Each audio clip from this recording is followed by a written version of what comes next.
പിന്നീട് അദ്ദേഹം പറഞ്ഞതനുസരിച്ച് തെക്കൻ കുരിശുമല ചരിത്രത്തെ ആസ്പദമാക്കി ഒരു ടെലിഫിലിം ഇറക്കുന്നതിനെ കുറിച്ചുള്ള ആലോചന പറഞ്ഞു. ഞാനത് സംബന്ധിച്ചു. അദ്ദേഹം അതിൻ്റെ പിന്നിൽ ഓട്ടമായിരുന്നു, പള്ളി കണ്ടെത്തുവാനും സംസാരിക്കുവാനും അത് ഒന്ന് യാഥാർത്ഥ്യമാക്കുന്നതിലേക്ക് വേണ്ടി. അങ്ങനെ ചിന്തിച്ചു പോകുമ്പോഴാണ് അതിൻ്റെ ഷൂട്ടിംഗ് സമയമാകുമ്പോൾ ടെലിഫിലിമല്ല, വ്യക്തമായിട്ടുള്ള ക്യാമറകൾ ഉള്ള സമ്പത്ത് ഉപയോഗിച്ചുകൊണ്ട് അത് ചലച്ചിത്രമാക്കാം എന്ന് അന്ന് ഇരുന്ന പ്രൊഡ്യൂസേഴ്സ് പലവരൊക്കെ ചിന്തിച്ച് പ്രവർത്തിക്കുകയും പിന്നീട് ഓരോ തലത്തിലും അതിൻ്റെ വൈതരണികൾ, തടസ്സങ്ങൾ, ബുദ്ധിമുട്ടുകൾ അങ്ങനെ പോയി. ഏകദേശം 15 വർഷം കഴിഞ്ഞപ്പോഴാണ് നമുക്ക് പല പേരുകൾ വന്നു എങ്കിൽ തന്നെയും അവസാനം അരയനും അമരക്കാരനും എന്നുള്ള ഒരു ഫിലിം 2.25 മണിക്കൂർ ഉൾക്കൊള്ളുന്ന ഒരു ഫിലിം റിലീസ് ചെയ്തതിലേക്ക് വേണ്ടി റെഡിയായിരിക്കുന്നത്. അത് സെൻസറിലേക്ക് വേണ്ടി കൊടുത്തിരിക്കുകയാണ്. ഈ ദിവസങ്ങളിൽ അതിൻ്റെ സെൻസർ സർട്ടിഫിക്കറ്റ് കിട്ടും. പിന്നീട് ആ ഫിലിം കേരളത്തിലെയും തമിഴ്നാട്ടിലെയും തിയേറ്ററുകളിൽ മലയാളത്തിലും തമിഴിലും അതുകൂടാതെ ഇംഗ്ലീഷ് സബ് ടൈറ്റിലും റിലീസ് ചെയ്തതിലേക്ക് വേണ്ടി എല്ലാ തലങ്ങളെയും ആയിരിക്കുകയാണ്. ഈ അവസരത്തിൽ ഇതിൻ്റെ പിന്നിൽ പ്രവർത്തിച്ച് അന്ന് മുതൽ ഇന്ന് വരെ വളരെ ഒരു ത്യാഗം അനുഷ്ഠിച്ച് നിത്യജീവൻ്റെ എല്ലാ അനുഭവങ്ങളും ഉൾക്കൊണ്ടുകൊണ്ട് ഇന്ന് ഏതൊരു പ്രതിസന്ധിയും തരണം ചെയ്യാൻ സാധിക്കും എന്ന് പഠിച്ച് എല്ലാം കൈമുതലാക്കിയിരിക്കുന്ന ഒരു വ്യക്തിയാണ് വി.വി. വിൻസെൻ്റ്. അദ്ദേഹത്തെ വലിയ ഒരു സംഗീതകനാക്കുന്നതിലേക്ക് വേണ്ടി എങ്ങനെയാണ് കലാകാരന്മാരോട് ക്ഷമിക്കേണ്ടത്, എളിമപ്പെടേണ്ടത്, വിനയപ്പെടേണ്ടത് എന്നുള്ള കാര്യങ്ങളൊക്കെ അദ്ദേഹം പഠിച്ചിട്ടുള്ളതാണ്. അദ്ദേഹം ആരെന്ത് പറഞ്ഞു കഴിഞ്ഞാലും വളരെയേറെ സൂക്ഷ്മതയിലൂടെ മറുപടി പറയുകയും കാര്യമാത്ര പ്രസക്തമായ കാര്യങ്ങൾ സംസാരിക്കുകയും എന്നാൽ അദ്ദേഹം ലക്ഷ്യം വച്ചിരിക്കുന്ന ആ ലക്ഷ്യബോധത്തോന്ന് വിടാതെ മുന്നോട്ട് പോവുകയും ചെയ്യുകയാണ്. ഈ ഫിലിം ഇങ്ങനെ ഇറക്കുന്നതിലേക്ക് വേണ്ടി എല്ലാം ഒരുക്കുവാൻ വേണ്ടി ഒരു സംവിധായകൻ എന്നുള്ള തലത്തിൽ അദ്ദേഹം എന്ത് ആഗ്രഹിച്ചു അത് അതിനകത്ത് കൊണ്ടുവരാൻ വേണ്ടി ശ്രമിച്ചിട്ടുണ്ട്. വളരെ മനോഹരമായിട്ടുള്ള ഒരു ഫിലിമാണ്. തെക്കൻ കുരിശുമലയുടെ ചരിത്ര പശ്ചാത്തലം എന്ന് പറയുമ്പോഴും അതിന് പിന്നിൽ പോരാട്ടത്തിൻ്റെ ഒരു കുടുംബമുണ്ട്. പോരാട്ടത്തിൻ്റെ കുടുംബം ഒരു കുടുംബം എങ്ങനെയാണ് അതിജീവിക്കാൻ വേണ്ടി തങ്ങളുടെ സാമ്പത്തിക പ്രശ്നങ്ങളിൽ നിന്നും ആരോഗ്യപരമായുള്ള പ്രശ്നം, രോഗാവസ്ഥ ഇവയൊക്കെ അതിജീവിക്കുന്നതിലേക്ക് വേണ്ടി ഈ മലമുകളിൽ താമസിക്കാൻ പോയ ജോർജും കുടുംബത്തിൻ്റെയും പോരാട്ടത്തിൻ്റെ ഒരു കുടുംബമാണ് അതിനകത്ത് ചിത്രീകരിച്ചിരിക്കുന്നത്. ഏതൊരു കുടുംബവും അത് കാണുന്നതിലൂടെ എങ്ങനെയാണ് ഒരു കുടുംബത്തെ പോരാട്ടത്തിലൂടെ മുന്നോട്ട് നയിക്കേണ്ടത്, അതിൽ നാം മുറുകെ പിടിക്കേണ്ട നമ്മുടെ ദൈവിക യാഥാർത്ഥ്യം എന്താണ്, പ്രാർത്ഥന, അങ്ങനെയുള്ള കാര്യങ്ങളും അതിനകത്ത് മരണത്തിൻ്റെ സീനുകളൊക്കെ ചിത്രീകരിക്കുമ്പോൾ ഒരു വ്യക്തിയുടെ ഡെഡ് ബോഡിയിൽ നിന്നും ആത്മാവ് ഇങ്ങനെ ഉയർന്നു പോകുന്ന ഒരു സംവിധാനം അന്ന് ചിത്രീകരിച്ചപ്പോൾ അന്നത്തെ ശാസ്ത്രജ്ഞന്മാരൊന്നും അതിനെക്കുറിച്ച് പറഞ്ഞില്ല. പക്ഷേ പിന്നീട് ആണ് ഈ ഒരു ആശയം ശാസ്ത്രജ്ഞന്മാർ പറഞ്ഞു തുടങ്ങിയത്. ആത്മാവ് ഒരു ബോഡിയിൽ മരിക്കുന്ന ബോഡിയിൽ നിന്നും ആത്മാവ് ഉയർന്നു പോകുന്നത്. അതിനുശേഷം തെക്കൻ കുരിശുമല തീർത്ഥാടന കേന്ദ്രത്തിൽ നിന്ന് ആ കുരിശിൻ്റെ ശക്തി എങ്ങനെയാണ് എന്ന് ലോകത്തിൽ മുഴുവനും അലയടിച്ചുകൊണ്ടിരിക്കുന്നു. കോവിഡ് സംഭവിക്കുന്ന ആ സമയത്തും ഏതാനും സീനറികൾ ഇതിലേക്ക് വേണ്ടി നമ്മൾ ഒരുമിച്ച് ചിന്തിച്ചു.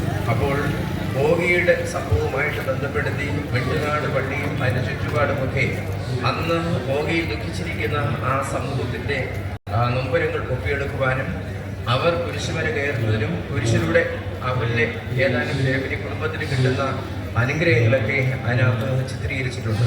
ഭോഗിയിൽ കടലിൽ മത്സ്യബന്ധനത്തിന് പോകുന്ന മത്സ്യത്തൊഴിലാളികൾ അനുഭവിക്കുന്ന വേദന, അവരുടെ കുടുംബത്തിലെ ഭാര്യയും മക്കളുമൊക്കെ നിലവിളിച്ച് കരയുന്ന സംഭവങ്ങൾ വളരെയേറെ ഹൃദയസ്പർശിയായിട്ട് അതിനകത്ത് ചിത്രീകരിച്ചിട്ടുണ്ട് എന്നുള്ളതാണ്. ആ ഫിലിം അവസാന നിമിഷങ്ങളിൽ കൂട്ടിച്ചേർക്കൽ വന്ന സമയത്ത് എങ്ങനെയാണ് മത ഐക്യം രൂപപ്പെടുത്തേണ്ടത്, ക്രൈസ്തവരും മുസൽമാനും ഹൈന്ദവനുമൊക്കെ എങ്ങനെയാണ് ഇഴുകിച്ചേർന്ന് പ്രവർത്തിക്കേണ്ടത്, അതും ആ ഒരു കുടുംബ പശ്ചാത്തലത്തിൽ അതിനകത്ത് സൂക്ഷിച്ചിട്ടുണ്ട് എന്നുള്ളതാണ്. തീർച്ചയായിട്ടും അത് കർത്താവിൻ്റെ ദൈവത്തിൻ്റെ ഒരു ഫിലിമാണ്. ദൈവം ആഗ്രഹിച്ചതാണ്. പല നിമിഷങ്ങളിലും ഇറക്കാൻ വേണ്ടി ശ്രമിച്ചുവെങ്കിലും അതിൻ്റെ പൂർണ്ണതയ്ക്ക് വേണ്ടി നമ്മൾ കാത്തിരിക്കുക. ഇന്നും ലോകത്തിൽ യുദ്ധങ്ങൾ നമ്മൾ വക്താപ്പും കൊലയാപ്പും വയ്ക്കും പോലെയാണ്. രാഷ്ട്ര നേതാക്കന്മാർ ബോംബിടുക, അല്ലെങ്കിൽ മിസൈലുകൾ എടുക്കുക. ഒരു കുസലുമില്ലാതെ മനുഷ്യ ജനതയെ അങ്ങോട്ടും ഓടിച്ച് അവിടെ തനിമയെ നഷ്ടപ്പെടുത്തി ജീവിതത്തിൽ വീണ്ടും പട്ടിണി പാപങ്ങളാക്കി കുടുംബത്തിൻ്റെ പശ്ചാത്തലം ഇല്ലാതാക്കുന്ന, രാഷ്ട്രീയ ബോധമില്ലാത്ത, മനുഷ്യ സ്നേഹമില്ലാത്ത യുദ്ധകലഹങ്ങളൊക്കെ ഇന്ന് ലോകത്തിരിക്കുകയാണ്. അതൊരിക്കലും ഒരു വിജയമല്ല എന്നുള്ളതാണ്. യുദ്ധത്തിന് വേണ്ടി നിൽക്കുന്നവർ, യുദ്ധത്തിന് വേണ്ടി പരിശ്രമിക്കുന്നവർ, അവർ മനുഷ്യ സ്നേഹികളല്ല എന്നുള്ളതാണ്, ദൈവസ്നേഹികളുമല്ല. അപ്പോൾ ഒരു ഓൾട്ടർനേറ്റീവ് സംവിധാനം ഈ ലോകം രൂപപ്പെടേണ്ടതായിട്ടുണ്ട്. അത് നിത്യജീവൻ്റെ ഒരു ജീവിതമാണ്. അത് സത്യത്തിലും നീതിയിലും അനിശ്ചിതമായിട്ടുള്ള ഒരു ജീവിതം, ധാർമ്മികതയിൽ അനിശ്ചിതമായിട്ടുള്ള ഒരു ജീവിതം, അതോടൊപ്പം തന്നെ ജീവിത പോരാട്ടങ്ങളെ മുഖെ പിടിച്ചുകൊണ്ട് തങ്ങൾ സൂക്ഷിക്കുന്ന ദൈവിക മൂല്യങ്ങളെ ഉൾക്കൊണ്ടുകൊണ്ട് മുന്നോട്ട് പോകുന്ന, ലക്ഷ്യത്തോട് മുന്നോട്ട് പോകുന്ന സകലങ്ങളെയൊക്കെ അത് ജീവിത യാഥാർത്ഥ്യമാക്കി മാറ്റുന്ന ഒരു ജീവിത രീതി ഈ ലോകത്തിലുണ്ട്. ഇവിടെ നമുക്ക് വ്യക്തമാകും എന്നുള്ളതാണ്. കുടുംബസമേതം കാണാൻ പറ്റുന്ന വളരെ മനോഹരമായിട്ടുള്ള ഒരു സിനിമയാണ് അരയനും അമരക്കാരും. ഈ സിനിമ നിങ്ങളുടെ ഭവനത്തിൻ്റെ, നിങ്ങളുടെ നാട്ടിൻ്റെ അടുക്കലുള്ള തിയേറ്ററിൽ പ്രദർശിപ്പിക്കപ്പെടും. അത് കാണുവാനും നിങ്ങളുടെ ബോധ്യങ്ങളെ നിങ്ങൾ ശക്തിപ്പെടുത്തിയെടുക്കുവാനും നിങ്ങളുടെ ജീവിതയാത്രയിലെ വൈതരണികളെ, ചലഞ്ചസിനെ അതിജീവിക്കുവാനും ഈ ഫിലിം നിങ്ങൾക്ക് വലിയൊരു മുതൽക്കൂട്ടായിരിക്കും എന്നൊരു സംശയമില്ല. അതിൻ്റെ ആരംഭം മുതൽ അവസാനം വരെ ഉള്ള എല്ലാ മീറ്റിങ്ങുകളിലും ഞാൻ കൃത്യമായിട്ട് സംബന്ധിച്ചിട്ടുണ്ട്. എൻ്റെ നിലപാടുകൾ, എൻ്റെ ആശയങ്ങൾ അതിനകത്തുണ്ട്.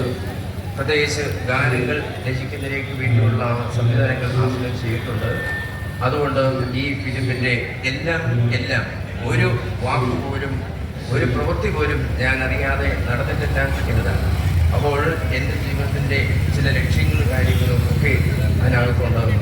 പോരാട്ടങ്ങളുടെ മനുഷ്യൻ, പോരാട്ടങ്ങളുടെ കുടുംബജീവിതം, ആ കുടുംബജീവിതത്തെ ഒപ്പിയെടുക്കുന്ന വളരെ മനോഹരമായിട്ടുള്ള ഇന്നത്തെ സാഹചര്യത്തിൽ കുടുംബത്തെ ദൃഢവൽക്കരിച്ചുകൊണ്ട് അതിനെയൊക്കെ ഇല്ലാതാക്കി കളയുന്ന പൈശാചികരുടെ പ്രവണതകളും കാര്യങ്ങളും നടക്കുന്ന സമയത്ത് ദൈവികതയുടെ ഉന്മയിൽ നിന്നുകൊണ്ട് രൂപപ്പെടുത്തിയിരിക്കുന്ന ഈ ചലഞ്ചസ് ആയിട്ട് നിൽക്കുന്ന ഈ ഫിലിം ആശ്വാസമേകുന്ന ഒരു ഒന്നായിത്തീരും.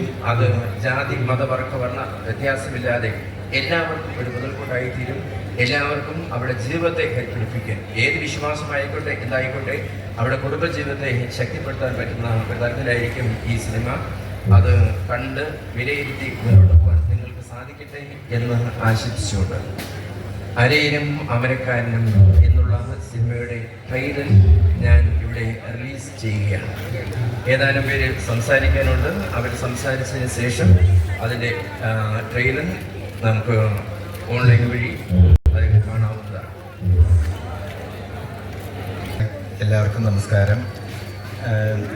ഞാൻ എൻ്റെ എല്ലാവരുടെയും പേരൊന്നും എടുത്ത് പറയുന്നില്ല. എന്ന് പറഞ്ഞാൽ എല്ലാവരെയും മനസ്സിലായെന്ന് മനസ്സിലാക്കുന്നു.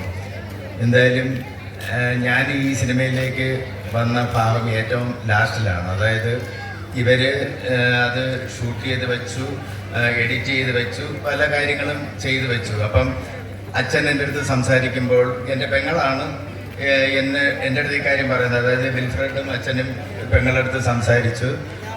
ആ ഇതിൽ പെങ്ങൾ എന്നെ വിളിച്ചിട്ട് പറഞ്ഞപ്പോഴായിട്ട് ഇതേപോലെ നമ്മുടെ പള്ളിയിൽ അച്ഛനൊരു സിനിമ എടുത്തായിരുന്നു, അതിപ്പോൾ റിലീസ് ചെയ്യാനായിട്ടുള്ള ഒരു ചെറിയ ബുദ്ധിമുട്ടിൽ ഇരിക്കുവാണ്. അപ്പം നിനക്കെന്തെങ്കിലും സഹായിക്കാൻ പറ്റുമോ എന്ന് ചോദിച്ചു. അപ്പം ഞാൻ പറഞ്ഞു, എന്നാൽ അച്ഛൻ എടുത്ത സിനിമയില്ലേ, അതൊരു ക്രിസ്ത്യൻ മൂവിയാണല്ലോ, എന്നാൽ ശരി, അത് ഞാൻ വന്ന് നോക്കട്ടെ, നോക്കിയിട്ട് നമുക്ക് നോക്കാമെന്ന് പറഞ്ഞിട്ട് ഞാൻ പറഞ്ഞു. ഒരു ദിവസം ഫിക്സ് ചെയ്തു. ആ ദിവസം വിൽഫ്രഡിനെ വിളിച്ചു പറഞ്ഞു, ബിനുവിനെ വിളിച്ചു പറഞ്ഞു, പിന്നെ സജി എന്നുള്ള ആദ്യ പ്രൊഡ്യൂസർ ഇതിനകത്തുണ്ടായിരുന്നു, അദ്ദേഹത്തെ വിളിച്ചു പറഞ്ഞു. അപ്പോൾ എല്ലാവരെയും സമ്മതത്തോടെ ഈ സിനിമ കാണാമെന്ന് വെച്ചു. അതായത് ഇവർ ഷൂട്ട് ചെയ്ത് വെച്ച അത്രയും ഭാഗം എനിക്ക് കാണണമായിരുന്നു. അപ്പം കണ്ടു കഴിഞ്ഞിട്ട് ബാക്കി എന്താണെന്ന് നമ്മൾ തീരുമാനിക്കാം. അങ്ങനെ ഞങ്ങൾ ചിത്രാഞ്ജലി സ്റ്റുഡിയോയിൽ ഞാൻ വിളിച്ചു പറഞ്ഞു. അപ്പം തിയേറ്റർ സജ്ജമാക്കി സിനിമ കാണേണ്ട സൗകര്യം ഒരുക്കി തന്നു. 1.25 മണിക്കൂറായിരുന്നു ആ സമയത്ത് ആ സിനിമയിലുണ്ടായിരുന്നത്.